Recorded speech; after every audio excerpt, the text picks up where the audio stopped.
நாங்கள் இன்றைக்கு பிள்ளையில அவங்களுக்கு என்ன பாடம் சொல்லித்தரப்போறோம்னா வரலாறுல இந்த பழையங்காலத்து மன்னர்கள் பல தொடர்புகளை மேற்கொண்டிருக்கிறோம் வெளிநாடுகளோட. முக்கியமாக பார்த்தோம்னா திருமண தொடர்பு.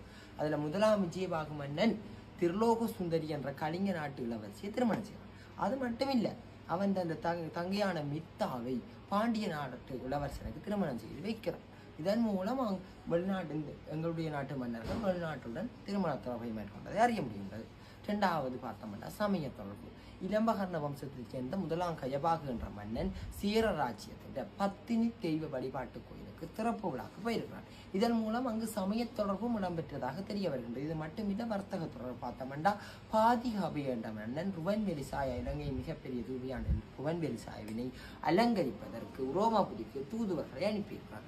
அப்போ வர்த்தக தொடர்பு, சமய தொடர்பு, திருமண தொடர்பு, இம்மூன்று தொடர்புகளை மின்னாட்டு மன்னர்கள் வெளிநாடுகளுடன் மேற்கொண்டதை குமார் அறிய முடிகிறது.